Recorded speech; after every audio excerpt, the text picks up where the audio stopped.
magaalota akka Baardaariif Gondar muddam guddaa keesseen isaanii dhaga'ame. Oduu gambiraatiin Abiy Ahmad Itoophiyaa facaasee gaafa Afrikaallee naga dhowwuun qarqara irraan ga'ee jira jedhe. Xiinxalaan olaanaan gaafa Afrikaatiif Daayirektarii World Peace Foundation Profeesar Alex Diwaalee gabaabsine irra dubbatan. Lola humnoota Tigraay waliin gaggeessuu jiruuf waraana bulchiinsa Abiy Ahmad waraan kaayoo lolichaatti namanneef loluufis fedhiin qabtaa warri waraan kan irratti hirmaatan ragabaan. Dargaggooti keellolii kan qabne kan irratti hirmaatanii dhumuun qabanii yaada qondaaltotaaf miseensota waraan kan keessa booji'amaniiti ye'uun ingidaarra dhagee. Kibba Oromiyaa godinaalee Gujiif Boorana keessa waggoottan sadeen darban rakkoo nageenya mudateen gaagam lubbuu namaatiif qabeenyi baay'een manca'ee jira. Sababi immoo ataakaroo siyaasaa waraan bilisummaa Oromootiif mootummaa Biltsiginnaa jidduu deema turteeffan malee deemuu jirta hundarra gadaa imal Kibba Oromiyaa waggoottan sadeen darban ilaalchisuun gabaas bal'aa midhaasine jira. Booda irratti itti deebi'een. Kaaba Itoophiyaa Tigraay sababa beelaatiin daa'imman hedduun dhumaa jiraachuu Aljaziiraan gabaas. Mootummaan Abiy Ahmad Maqalee gad lakkisee baqachuu hordofee uggur gargaarsa namoota ifan laabs. Addunyaan de facto blockage of humanitarian assistance jettuun uummata Mallas Zeenaawii beelaan fixuu jira. Abarraan Birruu bal'inaan isan deema. Fulbaan 24 bara 2021 guyyaan jimaataa guutuun oduu qabnu kunooti. Ani Yuhun Ingadaati. Kibba Oromiyaa godinaalee Gujii fi Booranaatti waggoota sadanii darbaniif rakkoo nageenyaa mudateen gaagaamni lubbuu namaa fi qabeenyaa jabaan mudateera. Gaagaama mudatee fi qaamoleen Kibba Oromiyaatti lolattee jiran sirni Biltsiginnaa fi waraanni bilisummaa Oromoo yeroo garaagaraatti quba walitti qabaa turaniiru. Gaagaamni Kibba Oromiyaatti waggoota sadan kana mudate yeroo ammaa hawaasa naannichaatti jireenya hammeesseera jedha gabaasni Guyyoo Waariyoo haala waggoota sadan darbanii kan Kibba Oromiyaa xiinxaluun qopheesse.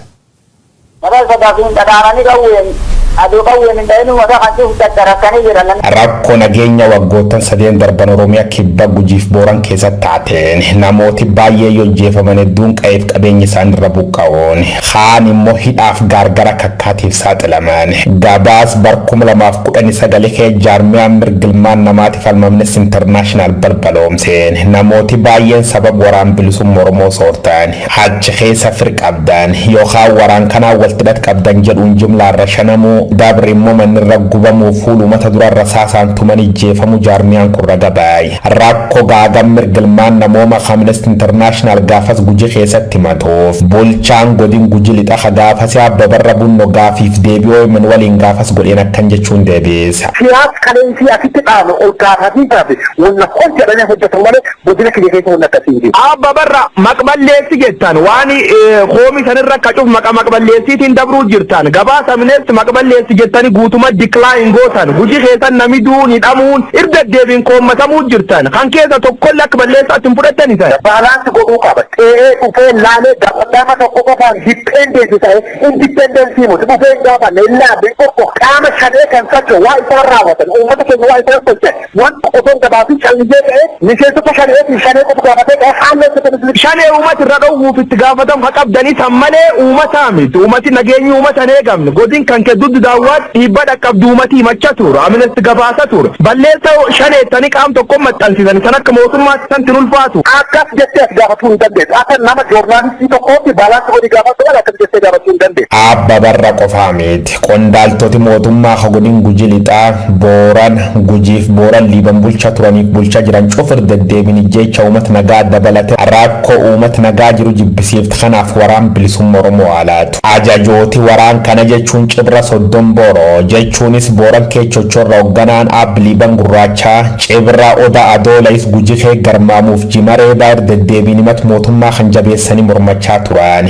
namoota nagaa sababa ijjeefnuuf tokkollee hin qabnuun yeroo cuf deebi warraati. Armaan durallee namootni akkanumatti nami Booran ijjeefamuu dhageenyee warsun keessa hagarii am qottobbifaa parpasii lakkumsanii ijjeeftanii uummati dubbataa qottoola tokkofan kaasanii qaamii keessaniyyuu makkalaakaa qofaa miti qaamii keessaniyyuu nama ijjeesuuf deddeebanii dubbatanii kuni nagam dhugaa. Waan soba jarri sobumaan bulaa jirti jarri sobumaan uummata kana dhuguugaa jirti kun sophugarra fakkaate nu jarlakki fi ragaadha dhiyoota nama liiban karaa jedhamu qaama poolisii keessa qabne turre qaamsa nu gadhiifne jirra kunu nu ragata. Jidduu tana duub namoota hedduu nyaatame hedduuf rafiixa dhaabe baay'eet hidhaa buqqaatiif gargara kakkaatiif saaxila gujiif booran qof keessatti taakaroo siyaasaa hamurmi bulchuuf waraan bilisummaa Oromoo jidduu waggoottan sadeen darban godhameen daa'im gan 10 jaarsi gan 80 dabalate qulqulloota baay'eetti jeefame ragaalee qulqulluu qabaachuu baannus gujiif booran keessatti aanaalee akka liibaan gooro doolaa gumeel dalloo duddu daawwaa dirree fadoola bule horaa moyyalee fareero malka sooddaa galaanaaf suuro barguudaa qarcaaf birbirsi koojawaa facuuf keessatti Oromoon dhuugii dhumu ragaalee mul'isu waraan shifta jedhuun kan to'achuuf opereeshinii waraana jalqabe jira kajedha mootummaan biltsiginnaa yeroo akka uummata qulqullichi maatii yookaan deeggartoota shanee jedhuun kopha qubsiise sarbiisi mirga namooma irraan ga'u qofa don taane manirra gube horii jala qalachuun diinagdee isaanii hongeessaa turuuf deddeebiin OMN itti machaa turan. Waan guma tokko waan matalmeen jira kan nu qabatin kan haan du'eedhaan haan garaachaan dhabn diinni dhabn rakkoo iddoo kanaa tarkaanu qaba. Akkaraar buusaniif itti gaafatame guddaan karra eegama abbootiin gada booranaaf gujii immoo dubbi siyaasaa tan keessa harka galfachuun murteewwan siyaasaa fokkisiisoof aadaan Oromoo hin eeyyamne hedduu dabarsa turuun koommata. Akka fakkeenyaa yoo fudhannu murni siyaasaa tokko deeggaruun kaan abaaruu filannoo paartileen siyaasaa godhatti irratti hirmaachuun duulna filadhaa yookaan poolitikaal kampeen adeemsisu qofa osoo hin taane gareen sun nyaapha uummata waan taateef ijjeesaa dibadha jechuun murtee du'a dabarsa. Abbaan gada booranaa kura jaarsoon qaamii abbaa shanee jedhamu nyaap booranaatii jedhe labse. Rakkoon uummata immoo jabaatteetu itti foofte manidhaa keessa baasuun namoota rashanuun jiddu galeessaaf lixa Oromiyaa keessa baratamte booranaaf gujifa keessa dhagaamu eeggalte waraani bilisummaa Oromoo gamisaatiin duul mootummaa hundeen buqqisu jedhuun lol ji'oota muraas dur jalqabeen daandiiwwan magaalota aanaa magaalota godinaaleetiin wal qunnamsiisan hedduu dhuunfachuun jireenya uummata shororkaa irratti argama. Akka fakkeenyaa gumeel dallootiif liibaan gooro doolaatiif bule hora keessa dubbii waan jabaat fakkaata warri rakkoo siyaasaa kan baqachuuf Itoophiyaa ragam Keeniyaatti hakkimmoo gaagam namooma hamaaf saaxilamu isaanii dubbatama ji'oota muraasaan dur jecha gara jabeenya aanamiyoo dargaggoota manidhaati baasanii rashanamanirra godhan baqachuun Keeniyaa bulchiinsa kutaa marsabee sololoo kargamuu mati boorana lakkoomsaan 2,000 dhiyaatan rakkoo hamaaf saaxilamu OMN itti baane mootummaan immoo uummata baqattu tokkollee hin qabne jechuun wakkaata harguu jirtan kun suura namoota malee bineensi hin fakkaatu kibba Oromiyaa gujiif booran keessatti gaagami namooma akkuma tuffee jira jedhan. Faamilii adda anoon armaan jira artiin kutaanoo ammoo fulaan kutiin kutaan jira ariyaa.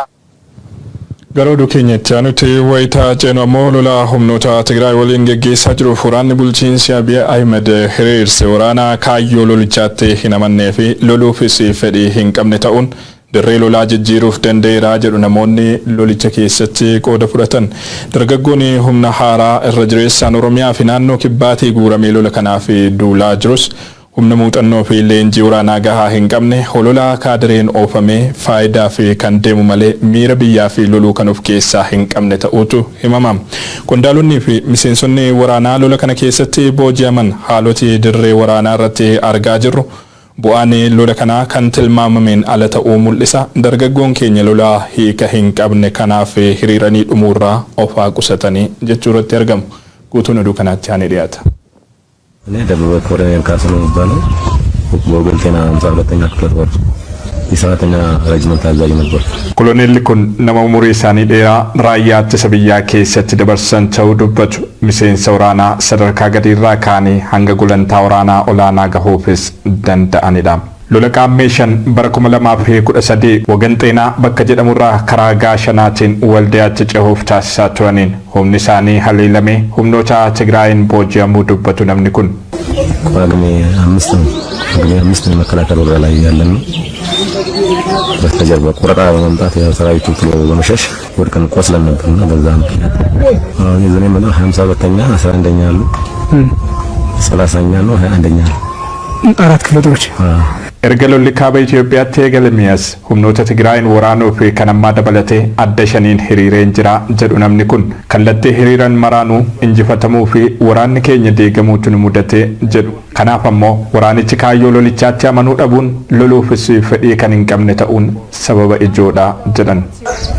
ያሁኑ ውጊያ በጣም ፈጣን ነው። ወያኔ ወሰራል ከባድ ነው። ኮረባ ይቆርጣል፣ ፍጥነት አለው።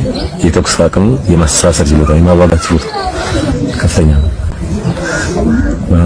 አምስት አካባቢ ውጊያዎች ገብቻለሁ። አምስቱም የኛ ጦር ይፈርሳል። እስካሁን የተገኘ ድል የለም። ሰራዊቱ ላይ ሰራዊቱ የመዋጋት ፍላጎት የለውም ጭራሽ። ብሎ አመራር ጥሎ ነው የሚሄድ የሆነ ድምፅ በተሰማ ቁጥር ጥሎ ይሄዳል። ሰራዊቱ ቢያምን ኖሮ ጠንክሮ ይዋጋ ነው። ካለው ብዛት ካለው የእንትና አንፃር እምነት ስለሌለው የሚፈርሰው የሚሸሸው የሚከዳው ማለት ነው። ሀገራዊ ስሜት ላይ ትክክለኛ ህጋዊ የሆነ ሁኔታ ቢሆን ኖሮ ይዋጋ ነበር። አሁን እምነት የለውም። Diigamuu waraana keenyaatiif waraanni kaayyoo lola kanaatti amanuu dhabuun sababa ijoo ta'us lola keessumaa Tigraay keessatti geggeessineen haleellaan yeroo garaagaraatti waraana keenya mudate hoogganoota waraanaa hedduu nu dhabsiiseera. Kun ammoo dhimma waraana keenya butucha isa kan biroodha jedhu. አመራር አቅም ስና ችግር አለ። አመራሩ የለም አብዛኛው ነው። አብዛኛው ሰራዊት ነበር ቢሆንም ግን ተደምስሷል፣ አልቋል። በፊት በትግራይ ውስጥ ያለን ነበሩ ሰራዊት ያለው Qondaalli waraanaa kun maaliif akka Tigraay waliin lolatti jiran gaafachuun illee rakkoo biraa waan hordofsiisuuf callisanii duuluuf kan filatan ta'uu ibsaniiru. Bulchiinsi Abiy Ahmed dhumaatii jabaa lola Tigraayin waraana isaa mudate humna haaraan bakka buufachuuf godinaalee Oromiyaa garaagaraa keessaa dargaggoota guuruun waraanaaf hiriirsaa jira. Humni haaraan dirree waraanaatti guuramu kun holola kaadireetiin oofamee kan dhufu malee kan muuxannoo waraanaas ta'e leenjii gahaa qabu miti. Miira biyyaaf loluutiin qaama sochoo akka hin taanes dirree lolaa irratti qabatamaan argaa jirra jedhu koloneelli kun. ያው አዲስ ሰራዊቱ የመሰልጠኛው እየሰለጠነ ነው የመጣው። በቡርሽ ለቆ ውርስ የብሔረሰቡ ነው ተወጣጣ የሚመጣው። የውጊያ ስልጠና ማነው ልምድ የለውም። ግን ገና ህፃን ነው፣ ልጆች ናቸው እና ሀገራዊ ስሜት የለም። በብዛት ግን ይገባሉ። ለምንድን ነው እንጃ በብዛት በየክልሉ እንግዲህ ክልል ራሳቸው የሚቀሰቅሷቸው ይኖራል፣ ካድሬ ያለው ይኖራል። Adeemsi kun akkanumaan dhalootaa ficcisiisuu yoo ta'e malee bu'aan argamsiisu hin jiru. Bu'aan waraanichaa kan bulchiinsi Abiy Ahmed abdateen faallaa ta'us argaa jirra jedhan qondaalli waraanaa kun. Miseensonni raayyaa ittisa biyyaa, humni Rippaabilikaan Gaardii fi humni addaa poolisii Oromiyaa lola kana keessatti booji'aman biroonis haala waraanaa kaabaa ilaalchisuun yaada kennaniin dargaggoon Oromoo waraana kaayyoo hin qabneef gatii hin malle baasuurraa akka of qusatu dhaamaniiru. Affaare hoggaa deemnee Rippaabilikaaniidhaan kan deemne Rippaabilikaan Gaardii jedhamneeti kan marraqamne deemne utuu marraqamnidha kan baane san booda kan qabamne kan booddee Affaariin deemnee qabamne Affaar irratti harka qabne booddee harka baan seenne kunama Maqalee seenne jirra kan ibanu waaqa beekaa jechuudha. Ani akka kootti kan jedhu qeerroon waa tokko murteessuu dura yaadattanii waan jiru jabina hin qabu laafeera. Daa'imni kun kiiloogiraama 3 ulfaata. Harma haadha isaa hodhee akka beela hin baane haati isaa ofiif waan nyaattu hin qabdu. Xanneen dha'ee jira. Haatii fi mucaan kun kan dhufan aara guuree bakka jedhamu lafa gara baha magaalaa Maqalee jirturraayi. Achi beela hamaatu jiraa jedha gabaasii Aljaziiraa kun. Wanni nyaatamu erga nu jalaa dhume ji'a caallee jirraa jetti haati mucaa kanaa Aadde Girmaanesh Mallas. Waraana ji'oota 10 keessatti beelli baadiyyaa Tigraay keessa ture amma naannawa magaalaa Maqalee gahee jira jedhama. Amma osoo hin nyaatin guyyaa 4 turuun waan baramaa dhufe ta'ee jira jetti. Dabree midhaan xinnoo magaalaa Maqalee irraa firoonni keenya nuu fidaniin jiraachaas geenye jetti. Torbaan lamaaf namni naaf fida jedhee midhaan eeggachaan ture kan jettu haati tun namni hunduu rakkina keessa waan jiruuf quba nan qabaanne jetti. Waa'ee daa'ima ishee kichuu Haaftoom kanaa baay'ee waan dhiphatteef fulbaana gaafa ayyaana qaammee miilanaa manaa ganda aara guuree baatee gara hospitaala Aayidar deemuu ishee himti. Olloonni koo akka manaa hin baane na gorsaa turan. Hospitaalli maal sii godhaanaan jedhu. Ani daa'ima koo kichuu xanneedhaan na harkatti gaggabaa jiru na harkatti du'ee arguu hin fedhu. Hospitaalli guddichi Aayidar Maqalee kun ji'oota lamaan darban daa'imman 60 xanneen dhaye wal'aanuu dooktarri daa'immanii hospitaalichaa Dr. Abrahaa Gabra Egzaabeer himanii jiru. Waraanni kaaba Itoophiyaa waggaaf deemu nama miliyoona 2 buqqisee jira. Guyyaa humnoonni Tigraay naannicha dhuunfatanii kaasee tajaajilli teleekoominikeeshinii hin jiru jedhu jiraattonni. Gaaffiif deebii namoota 12 wajjin gooneen akka hubannetti maatiin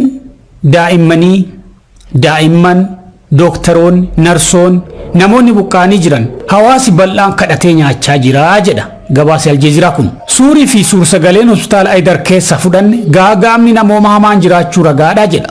Daa'imman xanneen dha'ee hospitaala ciisan ka gulukoosiin itti suuqamee jiru foon irraa dhumee lafee qofti hafe kan suuraan isaanii ijaaf hin tolle baay'ee arguu gabaasee jira Aljeeziraan. Dhaabbanni mootummoota gamtoomanii akka jedhetti guutummaa Tigraay keessatti namoonni miliyoona 1,800 caalan beelaaf saaxilamoodha.